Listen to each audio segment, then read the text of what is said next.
नमस्कार, मैं हूं आपके साथ रोहित। उत्तर प्रदेश के इस चुनाव में सपा, कांग्रेस, बीएसपी जैसी विरोधी पार्टियां तो योगी के खिलाफ चुनाव लड़ ही रही थी। साथ ही कुछ ऐसे पत्रकार भी थे जो चुनावी राज्यों में घूम घूम कर योगी की हार के खूब दावे करते फिरते थे।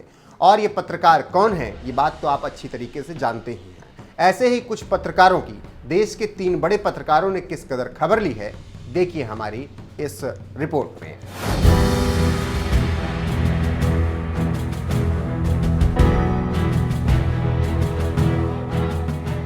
सपाई मुखिया अखिलेश यादव की रैलियों में उमड़ती भीड़ के बाद कई पत्रकारों ने सपा के जीतने की भविष्यवाणी की, मगर जब 10 मार्च को चुनावी नतीजे आए तो एक बार फिर से योगी सरकार सत्ता में लौट आई। इन चुनावी नतीजों के बाद एनडीटीवी के पत्रकार अखिलेश शर्मा ने लिखा, मीडिया और राजनीतिक विश्लेषकों का एक हिस्सा वास्तविक धरातल से दूर हो चुका है। चुनाव के समय पर्यटक की तरह चुनावी राज्य घूम लेने से जनता की नब्ज नहीं पकड़ी जा सकती। ट्विटर टाइमलाइन जनता का मूड नहीं बता सकती। अपनी इच्छा को जनता की इच्छा बताकर चुनाव की भविष्यवाणी नहीं की जा सकती। एक और पत्रकार ऋचा अनिरुद्ध ने तो एक के बाद एक कई ट्वीट कर लिखा, जो लोग योगी आदित्यनाथ की जीत के लिए नोएडा के मीडिया को जिम्मेदार ठहरा रहे हैं, वो दरअसल योगी की हार का श्रेय लेना चाहते थे। कोशिश बहुत की लेकिन सफल नहीं हो पाए, तो अब दूसरों को गाली दे रहे हैं। अरे ये खुद किसकी गोदी में बैठे थे जो गांव में घूम घूम कर भी नब्ज नहीं पकड़ पाए। एक और ट्वीट में ऋचा अनिरुद्ध ने लिखा, जो पत्रकार बंगाल में दीदी की वाहवाही में और यूपी में योगी को गाली देने में लगे रहे, वो दूसरों को गोदी मीडिया कह भी कैसे लेते हैं। खुद को तो सच पता होता ना। दोनों राज्यों की रिपोर्टिंग और ट्वीटिंग में फर्क साफ दिखेगा। जो लिख रहे थे कि सिंहासन खाली करो, जनता आती है, वो निष्पक्ष हैं। जिनके अपने घर शीशे के होते हैं, वो दूसरे के घरों पर पत्थर नहीं फेंका करते। हर वक्त बेकार में दूसरों को बिका हुआ दलाल गोदी कहने वालों को जितनी जल्दी ये बात समझ आ जाए उतना उनके लिए अच्छा होगा। बाकी उनकी मर्जी, उगलते रहें जितना जहर ट्विटर पर उगलना है और लोगों को धर्म जात पर बांटना है।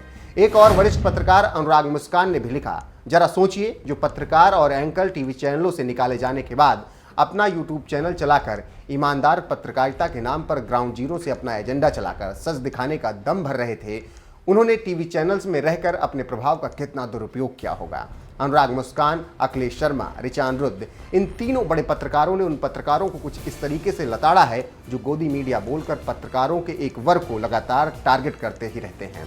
योगी मोदी विरोध का एजेंडा चलाने का भी उन पर आरोप लगता रहा है। यही वजह है कि चुनावों के दौरान खुद पीएम मोदी ने हरदोई की एक रैली में बिना नाम लिए पत्रकार अजीत अंजुम पर जोरदार हमला बोला था। इस दौरान उन्होंने क्या कुछ कहा था, आइए आपको सुनाते हैं।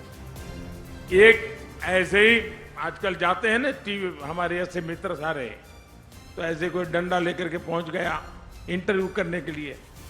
वो गरीब मां को तो क्या मालूम, वो आके खड़ा हो गया, उसने ऐसे ही उनको जरा टेढ़े मेढ़े सवाल पूछना शुरू किया।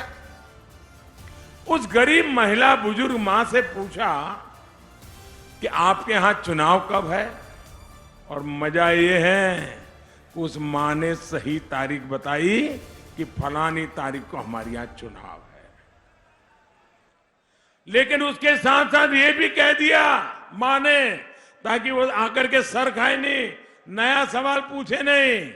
उन्होंने कहा चुनाव है फलानी तारीख को और हमने नमक खाया है, हम धोखा नहीं देंगे।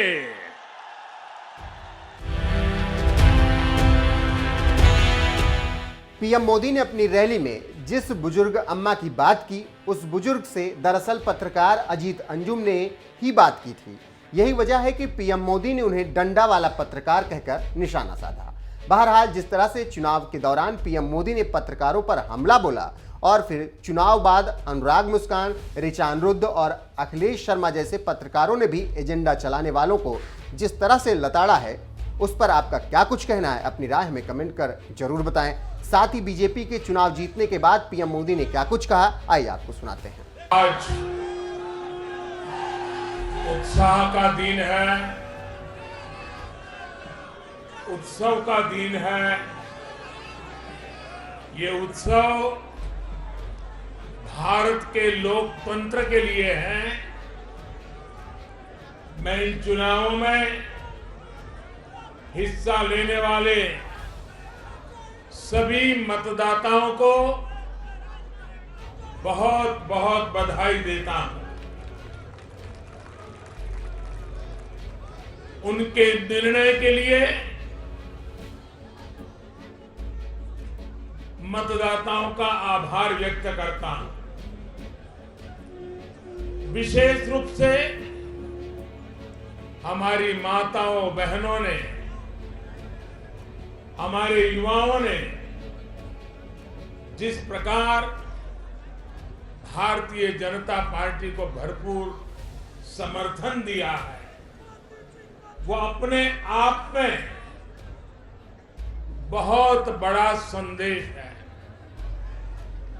मुझे इस बात का भी संतोष है कि फर्स्ट टाइम वोटर्स ने बढ़ चढ़कर मतदान में हिस्सा लिया और भाजपा की जीत पक्की की।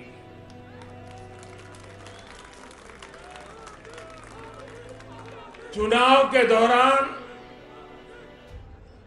भाजपा के कार्यकर्ताओं ने मुझसे वादा किया था कि इस बार होली 10 मार्च से ही शुरू हो जाएगी। हमारे कर्मठ कार्यकर्ताओं ने ये विजय ध्वज फहरा करके इस वायदे को पूरा करके दिखाया है। मैं भाजपा के सभी कार्यकर्ताओं की भूरी भूरी प्रशंसा करूंगा, जिन्होंने दिन रात देखे बिना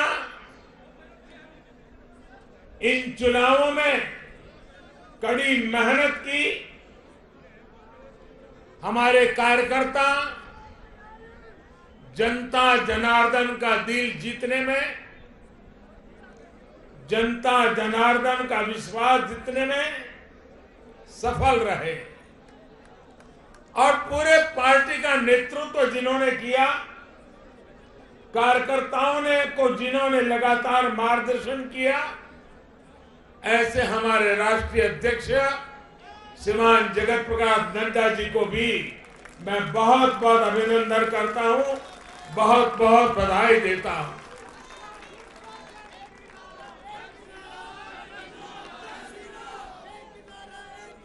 पार्टी के हर छोटे मोटे सभी कार्यकर्ताओं ने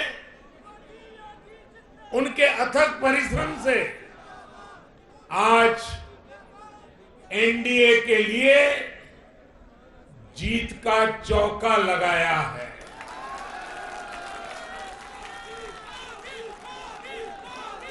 साथियों, उत्तर प्रदेश ने देश को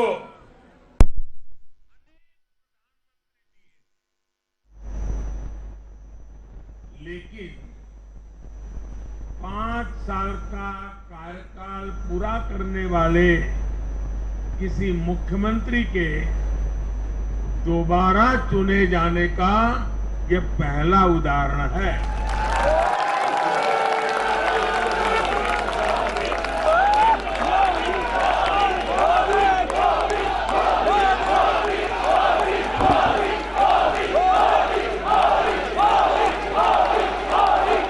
नड्डा जी ने विस्तार से बताया, उत्तर प्रदेश में 37 साल बाद कोई सरकार लगातार दूसरी बार सत्ता में आई है। 3 राज्य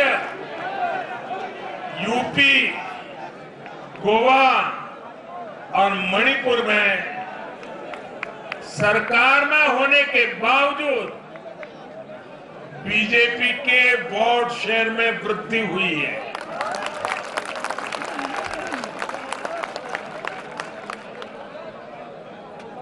गोवा में सारे एग्जिट पोल गलत निकल गए और वहां की जनता ने तीसरी बार सेवा करने का मौका दिया है। 10 साल तक सत्ता में रहने के बाद भी राज्य में बीजेपी की सीटों की संख्या बढ़ी है। उत्तराखंड में भी भाजपा ने नया इतिहास रचा है।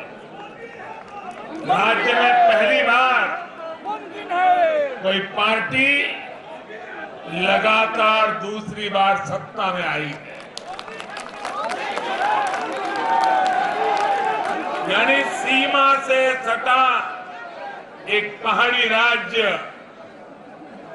एक समुद्र तटीय राज्य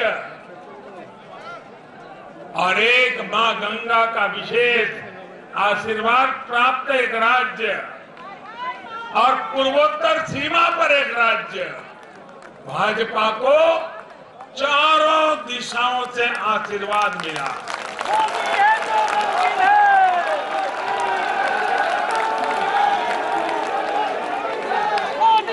इन राज्यों की चुनौतियां भिन्न है, सबकी विकास की यात्रा का मार्ग भिन्न है, लेकिन सबको जो बात एक सूत्र में पिरो रही है वो है भाजपा पर विश्वास। भाजपा की नीति, भाजपा की नीयत और भाजपा के निर्णयों पर अपार विश्वास। साथियों, ये चुनाव नतीजे भाजपा की प्रो पुअर, प्रोएक्टिव गवर्नेंस पर एक प्रकार से बड़ी मजबूत मोहर लगाते हैं।